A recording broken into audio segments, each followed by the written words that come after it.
अस्सलाम वालेकुम दोस्तों, मैं हूं प्रवेश संधीला। सोशल मीडिया टॉक शो के साथ हमारे साथ मौजूद हैं अमेरिका से फैज रहमान साहब, सीनियर सहाफ़ी और बड़ी गहरी नज़र रखते हैं अमेरिका के खास पर मामलात पर।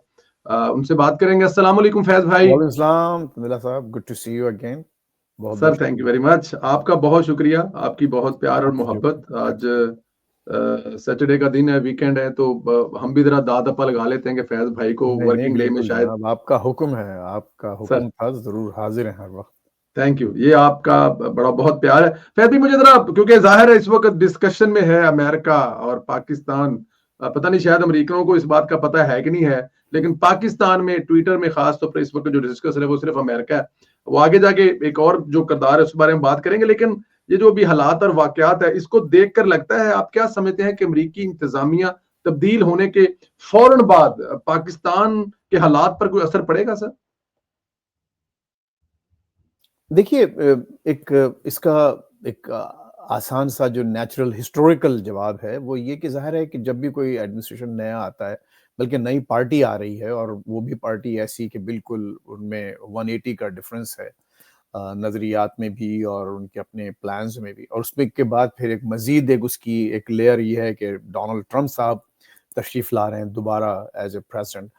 तो कहीं न कहीं कुछ ना कुछ तो ज़ाहिर है आपको उसके असरात नज़र आएँगे। ये कहना है कि कोई असर नहीं पड़ेगा पाकिस्तान पर या ख़िते पर, तो ये थोड़ा-सा it will be far fetched. अब न देखना ये है जो हमारा अपना जो जो एनालिस्ट्स हैं, जो बैठे हुए हैं, कि जो काम कर रहे हैं, उनके ज़हनों में ये है कि वो किस हद तक डायरेक्ट होगा, किस हद तक नुआंस्ड होगा, किस हद क्या उसकी स्पीड क्या होगी, उसका इम्पैक्ट क्या होगा और उसके जो कॉन्टोर्स हैं उस इम्पैक्ट के, उस असर के क्या होंगे। या ये कि अच्छा फिर वो ज़ाहिर है उसके बाद एक बहुत बड़ा जो सवाल आता है कि खुद इस नए एडमिनिस्ट्रेशन की और जो आने वाले जो प्रेसिडेंट हैं, उनकी प्रायोरिटीज़, उनकी तरजीहात क्या होगी और उसमें खुद पाकिस्तान का अगर हवाला दिया जाए, तो पाकिस्तान उनकी उस लिस्ट पर कहाँ लगता है। इस वक़्त जो यहाँ की जो main stream media, main stream का जो ट्विटर जो ट्रैफ़िक है आप देखते हैं, उसमें पाकिस्तान दूर-दूर तक कहीं नज़र नहीं आ रहा। जो पाकिस्तान में भी जो शोर है, ज़ाहिर है एक नेचुरल शोर है, क्योंकि वो एक पार्टी ने, तहरीक-ए-इंसाफ ने जो एक शोर मचाया हुआ नैरेटिव था, प्रोपेगेंडा या बयानिया जो भी आप है कहें। कि भई अगर ट्रम्प साहब आए तो ये होगा, वो होगा, तो ज़ाहिर उसकी वजह से आपको एक रल। लेकिन अमेरिका में इस वक़्त पाकिस्तान का किसी भी लेवल पर ना ट्रांज़िशन टीम के हवाले से, ना उनके कोई जो इस वक़्त जो नॉमिनीज़ हैं, जो स्पेशली जो इम्पोर्टेंट नॉमिनीज़ जिनका कि बाकायदा एक पोर्टफोलियो क्लियर है। मैं बात कर रहा हूँ Marco Rubio, senator Marco Rubio के, जो कि वज़ीर ख़ारिजा बनेंगे, सेक्रेटरी ऑफ स्टेट। या जो तुलसी गैबर्ड है, जिनका एक बिल्कुल वेल डिफाइंड नेशनल इंटेलिजेंस की डायरेक्टर बन के आ रही हैं। या फिर आपके बाद जो जो नेशनल सिक्योरिटी एडवाइज़र हैं, या व्हाइट हाउस की जो चीफ ऑफ द स्टाफ आ रही हैं इस वक़्त ट्रम्प की।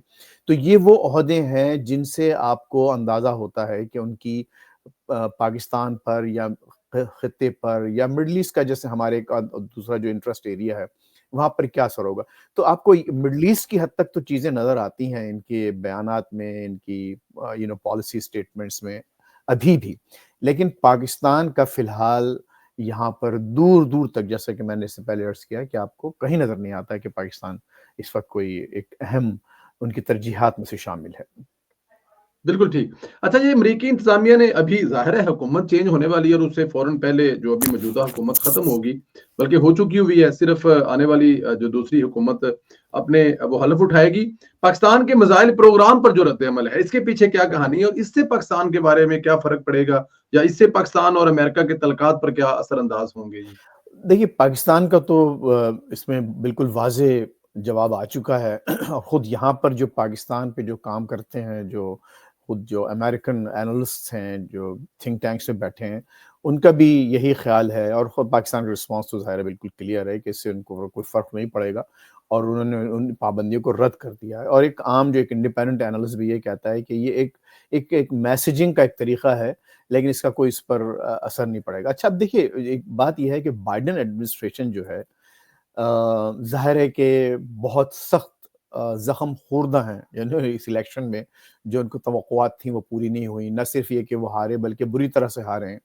तो इस वक्त तो बहुत से काम ऐसे कर रहे हैं जो कि आने वाली हुकूमत की पॉलिसीज के सख्त खिलाफ हैं, नंबर वन। और नंबर टू ये कि उनके लिए प्रॉब्लम्स क्रिएट करें। मिसाल के तौर पर आज भी हमारे बाइडेन साहब ने कोई 100 बिलियन से ज्यादा, सॉरी 100 बिलियन तो 1.5 बिलियन की मजीद इमदाद उनको देने का ऐलान कर दिया है यूक्रेन को।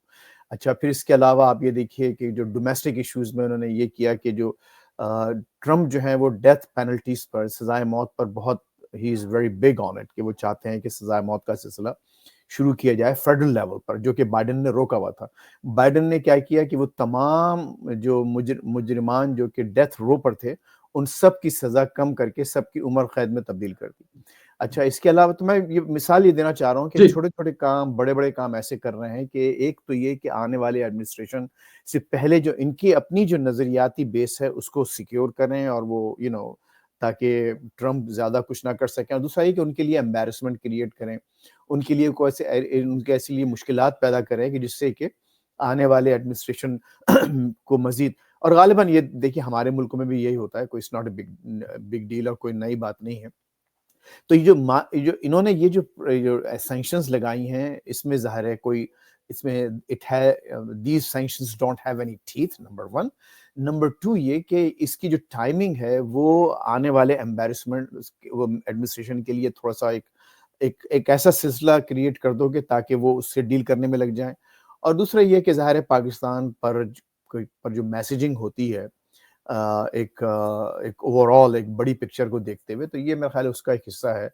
लेकिन ज़ाहिर है कि इसका कोई ऐसा प्रैक्टिकल इम्पैक्ट ना मुझे नज़र आता, और ना ही बाय द वे यहाँ पर कोई ऐसा बड़ा शोर हुआ इसका अमेरिका का, सॉरी अमेरिकन मीडिया में, या अमेरिकन जो डिस्कोर्स है, डिप्लोमेटिक डिस्कोर्स, उसमें आपने कोई बहुत हाई प्रोफाइल लेवल पर कोई भी डिस्कशन इस पर सामने नहीं आई। बिल्कुल ठीक है सर। रिचर्ड गर्नेल, ये क्या स्टोरी है, क्या फिल्म है, क्या कहानी है? आजकल ट्विटर पर पाकिस्तानी जो ट्विटर ट्रैफिक है उस पर हम इनको देख रहे हैं, इनकी प्रोफाइल है क्या सर? देखिए, रिचर्ड ग्रनेल एक हकीकत है ये कहना है कि वो फेक हैं, और ये भी हकीकत है कि वो ट्रम्प से करीब हैं, और ये भी हकीकत है कि वो उनका असर है रिपब्लिकन पार्टी में।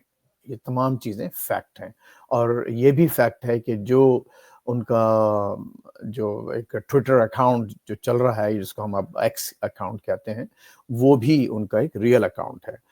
लेकिन अब इसके बाद अब आप आइए, ये जब आपने तय कर लिया कि हाँ वो एक हकीकी पर्सनालिटी है और कोई मावरा ऐसी कोई चीज़ नहीं है, उसके बाद ये देखें कि वो उनका जो बैकग्राउंड है, और अगर आप उन पर थोड़ी सी भी आप बिल्कुल सतही सी रिसर्च भी करें, तो वो he has been in political and media and international consultancy, जिसको कंसल्टेंसी का मतलब ये होता है कि लॉबिंग।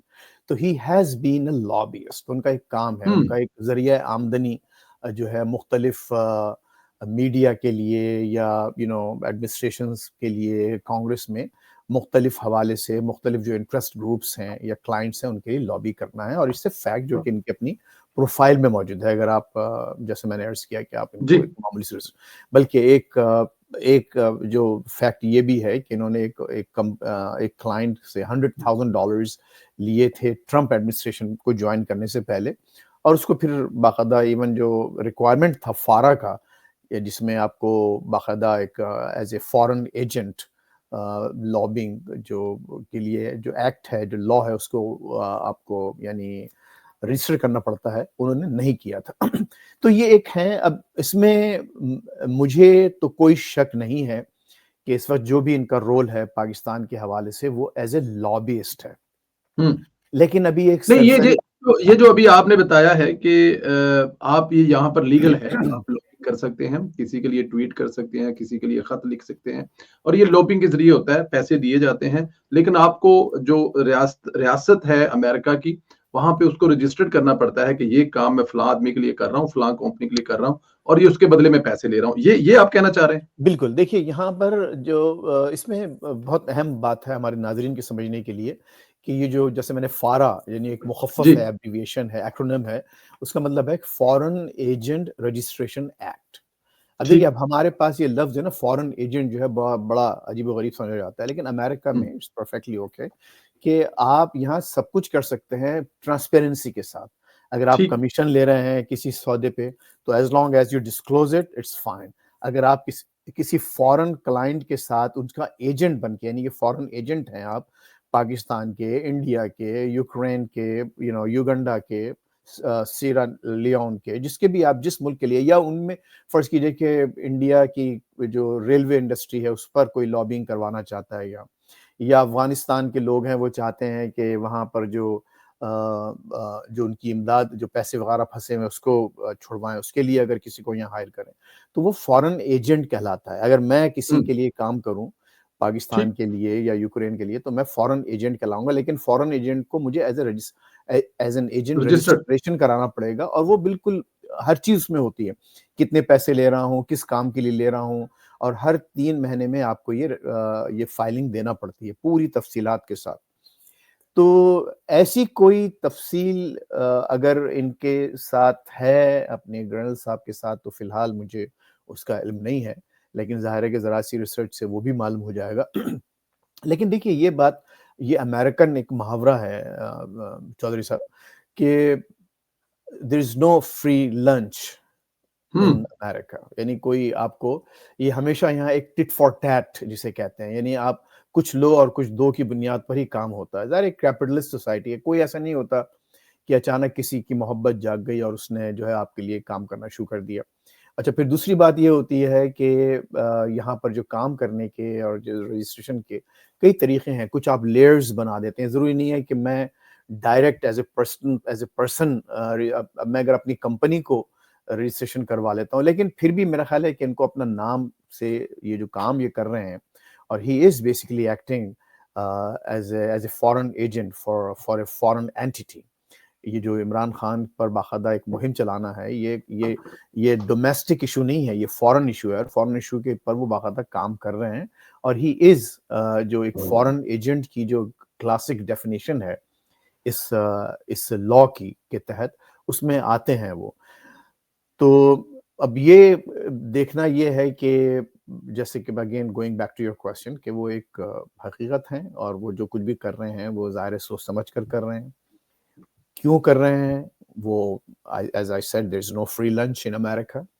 हमेशा आपके कहने का मतलब है कि ये जो इस वक्त उनको पीटीआई और इमरान खान से मोहब्बत है, वो कुछ मतलब कि मोहब्बत नहीं है, बल्कि उसके पीछे वो जो भी आपने 1 लाख वाला बताया है, वो कुछ इसी तरह की है कि there is Imran no Khan साहब। free lunch in America, there is no love affair involved here.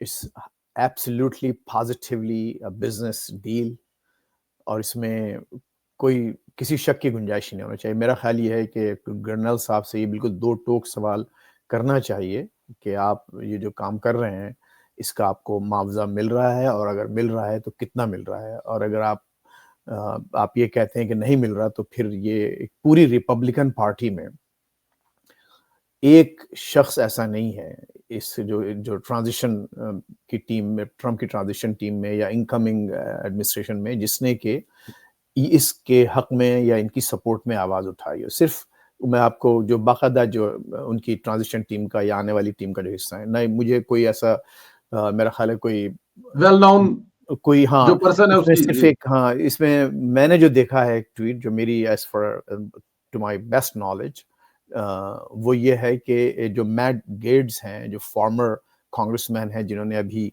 जो अपनी एक एथिक्स कमेटी ने उन पर रिपोर्ट जाहिर की है कि काफ़ी कुछ मिसकंडक्ट हुआ रहा, तो इस वक्त उन्होंने वो रिज़ाइन कर चुके हैं। तो उनके बारे में ज़रूर ये उनकी तरफ से एक ट्वीट आया था ग्रेनेल के हक में, लेकिन इसके अलावा मुझे कहीं भी किसी से भी नहीं लगा। तो मुझे ये नहीं समझ में आता कि आखिर सिर्फ ग्रेनेल साहब ही क्यों इस कदर एक्टिविज्म दिखा रहे हैं, और पूरी पार्टी, पूरी ट्रांजिशन टीम आने वाली, वो सब खामोश क्यों है। आगे जाकर अगर वो फारा से कोई ऐसा रिकॉर्ड होगा तो उसमें भी देखा जा सकेगा कि इन्होंने ये इतनी मोहब्बत कितने पैसों की अवज दी है, लेकिन ये आगे जाके होगा। लेकिन क्या इनके जो ट्वीट्स हैं और जिस तरह के वो ट्वीट कर रहे हैं, जिस तरह लोगों को वो रिप्लाई कर रहे हैं, असरअंदाज हो सकते हैं, और क्या वो इमरान खान को फ्री लिख कर फ्री करवा सकेंगे इन ट्वीटों के जरिए से? देखिए, अब ये अगेन संदला साहब, इसके 3-4 पहलू हैं आपके जी। इस सवाल के। पहली बात तो ये कि अगर कोई इस लेवल का, बहरहाल वो उनका एक लेवल तो है, हालांकि अभी उनका कोई एक बाकायदा जो जो पोर्टफोलियो या जो उनको डेजिग्नेशन अनाउंस किया गया है उसकी बारे में कोई वजाहत नहीं है कि वो वेदर एक कैबिनेट लेवल है या उसका उसकी क्या हैसियत होगी, वो स्टेट डिपार्टमेंट के तहत काम करेंगे या उसके साथ या पेंटागन के साथ या उसके तहत या व्हाइट हाउस या National Security Council, we don't know. या उनका ओहदा जो है वो सेनेट कंफर्मेशन रिक्वायर करता है नहीं करता है, उनका एरिया ऑफ एक्शन क्या होगा, नॉर्थ कोरिया और वेनेजुएला का नाम तो लिया गया है लेकिन इसके अलावा और कोई नहीं है, सिर्फ ये कहा है कि ट्रबल स्पॉट्स जी ज़ाहिर है वो it also needs a definition. Trouble spots क्या, मिसाल के तौर पे बांग्लादेश भी क्या ट्रबल स्पॉट बन सकता है किसी वक्त, क्या मतलब पाकिस्तान क्या उस लिस्ट में आता है, क्या पेरू या ब्राजील या अर्जेंटीना जो भी, तो ज़ाहिर है वो it needs lot of definitions and explanation, तो इनकी अभी कोई वाज़ेह कोई रोल है नहीं। मेरा ख़्याल ये है कि इन्होंने इस कदर ट्वीट करके और जिस लेवल पर जाकर ट्रोल कर रहे हैं, वहाँ पाकिस्तान के जो एक आम जो ट्वीट करने वाले लोग हैं, जो एक्टिव हैं ट्विटर पे, उनको एक-एक बात को लेकर और या फिर जो ट्रांसलेशन जिस तरह से वो उनको दी जा रही हैं या वो खुद ट्रांसलेशन करवा कर, देखिए ना, एक मुझे आप ये बताइए कि इनको ज़ाहिर है कि अगर ये खुद बज़ाते खुद कर रहे हैं, अब एक मशहूर अभी कल ही ये वाक़या हुआ है और फिर मेरी उनसे बात भी हुई वसीम बादामी से इस मौजू पे, कि वसीम बादामी ने एक प्रोग्राम किया हनीफ अब्बासी के साथ, हनीफ अब्बासी जी साहब ने कुछ बातें की। ज़ाहिर है जो वो सियासतदान के तौर पर उन्होंने बातें की हैं, वो उसका कन्फर्मेशन होना चाहिए और to be fair with Wasim Badami, उन्होंने उसको वहाँ ये कहा कि भई आप ये जो कुछ भी कह रहे हैं मुझे इसका कोई इल्म नहीं है। इसका मतलब है उन्होंने पुश बैक किया। उन्होंने उन जी हनीफ साहब की बातों को कन्फर्म नहीं किया एज़ अ जर्नलिस्ट जी और पुश जी बैक किया और एक ऐसे अंदाज़ से अच्छा कि कहा कि एक सवालिया कि भई आप जो कह रहे हैं वाक़ई ऐसा है। तो ये सब चीज़ें उन्होंने, मेरा ख़्याल है कि उन्होंने अपना काम किया। लेकिन आप मुझे ये समझाइए ज़रा कि एक उसको ट्रांसलेशन पूरी उस क्लिप को पहुँचाया किसने काट कर, उसने किसी ने उसको ट्रांसलेशन दिया और ट्रांसलेशन के बाद जो तफ़सीलात दी गई वो भी गलत दे दी गई सारी, वो जो लैंग्वेज है वो लग ही नहीं खाती उनके स्टाइल से, नंबर 1 और नंबर 2 ये कि वो हकीकत में मबनी भी नहीं है। उन्होंने बजाय हनीफ अब्बासी को क्रिटिसाइज़ करने के भई तुमने मेरे बारे में ये जो बातें की हैं गलत की हैं, वो ये समझे या उनको जिसको समझाया गया कि वसीम बादामी ने ये बातें बदामी की। जी देखिए ये मतलब ना समझ में आने वाली बात है कि एक अमेरिकन एक आने वाला ऑफिशियल कमिंग एडमिनिस्ट्रेशन में जो एक सर्टेन लेवल रखता है और इनकमिंग प्रेसिडेंट से क्लोज भी समझा जाता है, उसके पास रियली इतना वक्त है कि वो एक-एक प्रोग्राम को देखकर उसे क्लिप निकाल कर उसको ट्रांसलेट करके, यानी अपनी किसी, अब खुद तो नहीं करता ना, कोई उसकी टीम पर भी होगा ज़ाहिर है, कोई उर्दू स्पीकिंग कोई टीम होगी, तो उसको वो पे भी कर रहा होगा, कोई free, again there is no free lunch. तो इन इन सब को आप देखें तो ये तमाम, मेरा अपना ख़्याल ये है कि जो जैसा कि एक इकोनॉमिक्स का, एक बिज़नेस का एक लॉ है, the law of diminishing returns, Grinnell साहब ने अपनी अहमियत दिन ब दिन कम की है इस लेवल हम्म पर आ, और ऐसा लगता ये है कि वो अगेन मैं इट सीम्स एज़ इफ कि वो एक पीटीआई के ओवरसीज़ ऑपरेटिव बन गए हैं। यानी बजाय ये कि उनके लिए आवाज़ उठाने के, वो बाकायदा उनको एक सिस्टम के अंदर सपोर्ट किया जा रहा है कि एक चीज़ उनको पहुँचाई जा रही है।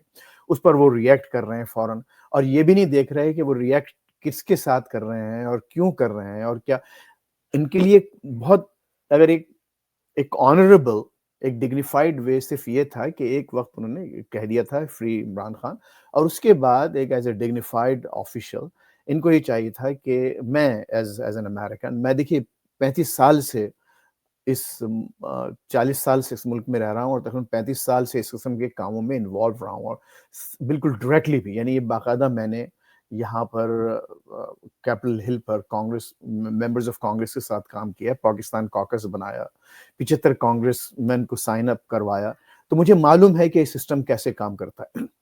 तो ऐसा हो नहीं सकता, तो इनको ये चाहिए था कि ये वो करते और बाकायदा फिर एक डिग्निफाइड में एक लेटर लिख देते या ईमेल एक प्रॉपर अथॉरिटीज़ को लिखते कि भई आप इस पे ये करें और हमको बताएँगे क्या करें। ये एक तरीका होता है।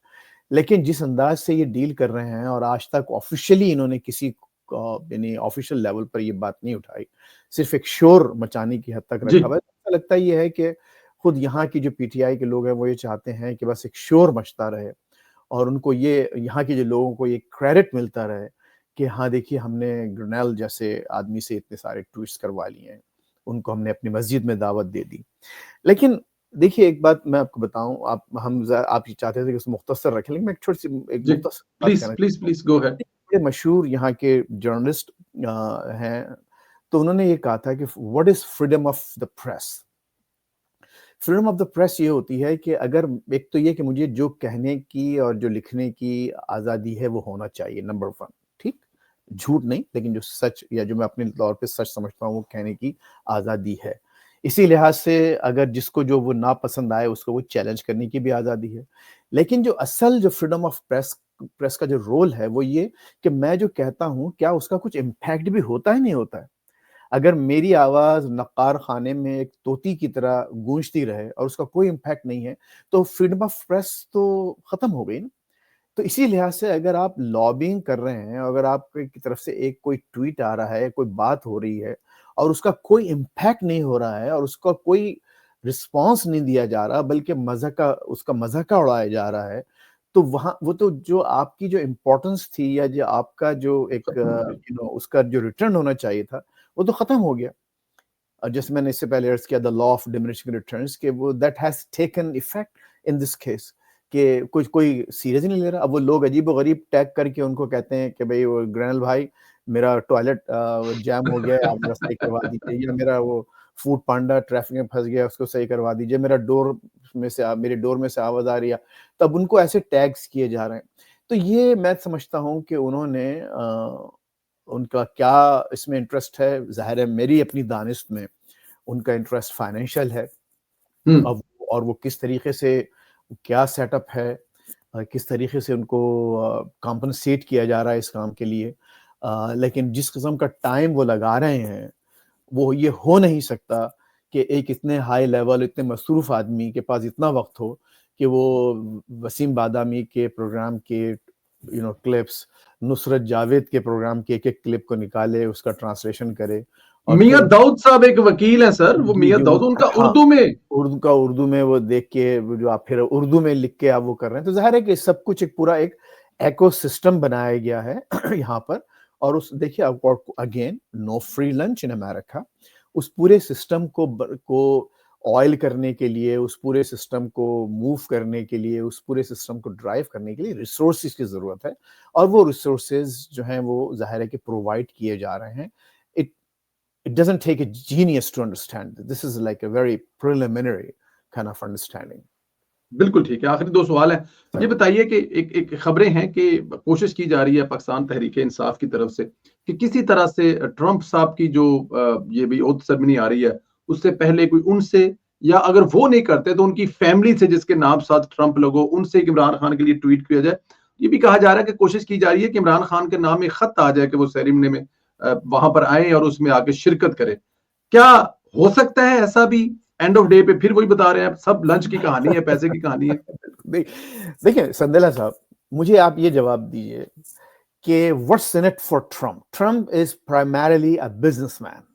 ठीक। ठीक है ना? वो पूरा फोकस, यानी वो इवन वो टीवी पर या कभी इंटरव्यूज में आते हैं तो अपनी प्रोडक्ट को पुश करते हैं, अपनी टाइयों को, अपने परफ्यूम को, अपने मैं आपकी बात काटूं, जी, अगर वो जो उनके लोगों को लगा रहे हैं, मुख्तलिफ जगह पे तैनात कर रहे हैं, वो भी बिलियनर लोगों को लगा रहे हैं, अगर अभी भी देखा जाए तो। बिल्कुल, देखिए जो उनके जितने भी ऑलमोस्ट एवरी एम्बेसडोरियल अपॉइंटमेंट सारे बिलियनियर्स हैं। जो इनकी कैबिनेट में जो काफ़ी लोग जो बड़े-बड़े अच्छे जो इसमें commerce secretary, treasury secretary, agriculture secretary सारे बिलियनियर्स हैं। हुँ। और आप ये देखिए उनका पूरा हल्का, खुद इलॉन मस्क की जो उनसे कुर्बत है वो जी। सिर्फ़ इसी वजह से है कि ज़ाहिर है वो एक उसने तो $100 मिलियन तो बिल्कुल कैश उनको दिया है। फिर हर उनकी जो इनॉग्रल की जो वो है, उनके बहुत से डोनेशंस दिए जा रहे हैं। तो देखिए इतना मेरे भाई ये इतना आसान नहीं है। हमारे एक दोस्त हैं, दोस्त तो नहीं कहूँगा मैं, एक जानने वाले थे कैलिफ़ोर्निया के, बेचारे जेल में बैठे हुए हैं इस वक़्त। कि वो उन्होंने ट्रम्प जब आए थे 2016 में, तो वो थे तो हिलरी के वो, और लेकिन उन्होंने ओवरनाइट जो है वो चेंज करके 9,80,000, लिटिल शाय ऑफ $1 मिलियन उन्होंने डोनेट किए इनॉग्रल को। हम्म। एफबीआई उनके पीछे पड़ गई कि भाई तेरे पास ये पैसा कहाँ से आया, कहाँ से ट्रांसफर। मालूम हुआ कि उन्होंने इधर उधर से कर करा के, खुद पाकिस्तान के कुछ लोग थे जो चाहते थे कि इनॉग्रल में, अगेन मैं नाम नहीं लूंगा, लेकिन वो उस वक्त के जो लोग थे वो चाहते थे, जो करता धरता, वो चाहते थे कि उनको कुछ इनविटेशन वारा आए वहां से। नतीजा ये हुआ कि एफबीआई लगी उनके पीछे, एफबीआई ने उनको इन्वेस्टिगेट किया और वो उन पे इल्जाम साबित हुए मनी लॉन्ड्रिंग के और फारा के, जो उन्होंने जो वो किए थे वायलेशंस। अब वो जेल में बैठे हुए हैं कैलिफोर्निया। और वो इस बहुत पाकिस्तान की एक मशहूर मीडिया ग्रुप, एक बिजनेस ग्रुप है, उसके बहुत करीबी रिश्तेदार हैं वो साहब जो इस वक्त जेल में, मैं नाम नहीं लूंगा उनका। तो ये इतना आसान नहीं है कि वो, मुझे आप ये बताइए, what does Imran Khan have for Trump in this deal, what he would मतलब वो offer, क्या पे कर सकते हैं, क्या क्या दे दे, सकते हैं, इमरान क्या खान का वो पास देने के लिए क्या है? कोशिश करेंगे। अगर इन लोगों को मैं, देखिए, मैं I am really advising them not to go through like अपने इस तरह से वर्क अराउंड ना करें, जुगाड़ ना लगाएं अपने, क्योंकि बहुत से लोग दे रहे हैं, मिलियन डॉलर दे रहे हैं और इनॉग्रल के लिए दे रहे हैं, जिसमें कि माइक्रोसॉफ्ट का चीफ, अमेजॉन का चीफ, ये सब लोगों ने मिलियन डॉलर इनॉग्रल के लिए दिए हैं। तो अगर हम लोगों की तरफ से ऐसी कोई कोशिश हो सकती है कि भाई ठीक है हम इतने पैसे दें, आप हमको वो करें, तो उसमें अगर वो करें तो मैं एडवाइस ये करूंगा कि बहुत ही एहतियात के साथ इस काम को किया जाए। लेकिन इसमें मुझे नहीं नजर आता कि कोई, देखिए, ट्रंप एक बहुत बड़ा ट्रेडमार्क है, एक बहुत बड़ा एक ब्रांड है। वो सिर्फ अमेरिकन प्रेसिडेंसी से हटके वो बहुत बड़ा ब्रांड है। जी। वो ब्रांड अगर इमरान खान को बुला रहा है, एक गरीब मुल्क के एक जो जेल में बैठे हुए साबिक प्राइम मिनिस्टर, जिनके साथ ट्रंप की एक मुलाकात हुई, लेकिन जिनका एक पूरा ट्रैक रिकॉर्ड है कि उन्होंने एक अमेरिका के खिलाफ बयानात दिए, अमेरिकन कैंपेन। ऑफिशियल्स के साथ बयानात दिए। डोनाल्ड लू ने रोते हुए जाके कांग्रेस में ये कहा कि उनके बयानात की वजह से मुझे और मेरी फैमिली को डेथ थ्रेट्स मिल रहे हैं। तो ये सारा रिकॉर्ड जो है, या फिर जो तालिबान के बारे में उन्होंने जब कहा कि वो जब जब जीते, जब वो लोग, और जब अमेरिका को विड्रॉ करना पड़ा, तो वहां पर हमारे वजीर आजम ने किस किस्म का रिएक्शन दिया था, हर चीज देखिए मौजूद है। तो ये कोई यहाँ पर ये मत समझिए कि ये मामला कुछ गुजरात में या फैसलाबाद में या मीरपुर खास में हो रहे हैं। ये भाई, ये बहुत बहुत बड़ा मामला है। और अब again, Trump is Trump, who knows, हो सकता है रात को बैठे हुए अचानक से ख्याल आ जाए, वो कहेगा भाई ठीक है लो आ जाओ। लेकिन मुझे नहीं लगता कि हालात देखते हुए कि ट्रम्प को बाकायदा इस तरह से इनवाइट करेंगे, अनलेस ये कि इमरान खान साहब कोई बहुत बड़ी कोई चीज उनको ऑफर करे रिटर्न में। इमरान खान और उनकी पार्टी कोई बहुत बड़ी चीज, अब बहुत बड़ी चीज को आप खुद डिफाइन करें कि जी। वो बहुत बड़ी चीज डिफाइन उनको ऑफर करें कि हाँ, अगर तुमने मुझे बुला लिया, रिलीज करवा दिया, तो मैं ये करूंगा, और बाकायदा उनको लिख के देना पड़ेगा वो सब कुछ। और जाहिर है कि वो एक पब्लिक रिकॉर्ड का हिस्सा होगा। क्या इमरान खान साहब ये अफोर्ड कर सकते हैं? मेरी अपनी दानिश में मेरा ख्याल है इमरान खान साहब को या उनकी पार्टी को इसकी कोशिश भी नहीं करनी चाहिए। ये खुद उनके जो ओवरऑल जो ट्रैक रिकॉर्ड और जो उनका बयानिया है, वो लग्गा नहीं खाता, वो मिल नहीं रहा उससे कि वो आप गिर पड़ के आप चाहें कि वो पहुंचे वहां। तो बहरहाल जनाब, मतलब आप ये कह रहे हैं कि इमरान खान साहब ने पिछले 2 साल में जो अपनी एक बिल्डिंग खड़ी की है वो सिर्फ एंटी अमेरिका की है, और अब वो यकदम अमेरिका के हक में आकर बैठ जाएं या ट्रंप के साथ बैठ जाएं, या कोई ऐसी ऐसी ऑफर करें जो आप बता रहे हैं कि इस वक्त लोग उनको दे रहे हैं, तो वो इमरान खान की जो अपनी वो शोहरत है उसके लिए भी किसी तरह ठीक नहीं होगा? सर, इमरान खान साहब ने, पीटीआई ने पिछले 5 सालों में जो एक नैरेटिव का जो टाइटैनिक जी। बनाया है, वो टाइटैनिक ओवरनाइट उसको टर्न करने के लिए तो बहुत ज्यादा रिसोर्सेस, तवानाई, वादे, वईद और पता नहीं क्या क्या उनको करना पड़ेगा इसके लिए। ये ऐसा नहीं होने वाला, वो टाइटैनिक जो है इस तरह से टर्न नहीं होने वाला कि सिर्फ इतना आपने इजी एक नहीं होगा। ऑफिशियल से कह के आप ट्वीट करवाते रहें, और वो टाइटैनिक जो है वो बिल्कुल टर्न होके वो एक जो बहुत ही आपकी एक एक्रिमोनियस जो रिलेशनशिप थी, वो एक लवी डवी खाना किस्म की एक चीज आप में शामिल हो, सिर्फ इसलिए कि एक साहब सिर्फ ट्वीट कर रहे हैं। बाय द वे, ट्वीट्स के अलावा उन्होंने अब तक कुछ नहीं किया, कोई एक ऐसी चीज किसी को नहीं, बस वो हर एक को notice, he is putting everybody on notice by tagging them कि भाई ambassador you are on notice, FBI take notice, IMF take notice. IMF को लिख दो, एफबीआई को भाई एक बना के केस बना के पेश कर दो, आईएमएफ को एक लेटर लिखो, जो तरीक़ेकार है। और वो अब कोई नए आदमी है ही नहीं, आप एडमिनिस्ट्रेशन में शामिल रहे हैं, आपने 3 या 4 यूएन एम्बेसडर्स को सर्व किया है as their spokesman in the UN वहाँ पर, तो आपको तमाम चीज़ें मालूम है कि चीज़ें कैसे होती हैं। तो ये तो लगता यही है कि साफ ये लगता है कि आप सिर्फ एक लॉबी है यहाँ पर जिसको आप सेटिस्फाई करने के लिए काम कर रहे हैं, और उसके लिए जाहिर है कि वो लॉबी अपने रिसोर्सेज, अब आप रिसोर्सेज का जो भी मतलब समझें, रिसोर्सेज लगा रही है एब्सोल्युटली पॉजिटिवली।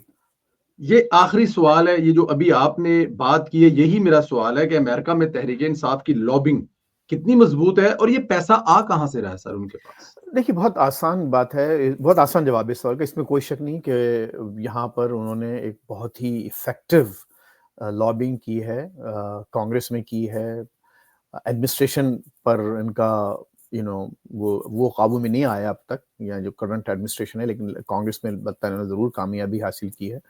यहाँ के जो लोग हैं जो 80s और 90s में जो इमरान खान को एज ए हीरो देख चुके हैं, आज माशाल्लाह वो एक अच्छे पैसे बनाने वाले काबिल लोग हैं, और वो उसी मोहब्बत में मुब्तला हैं।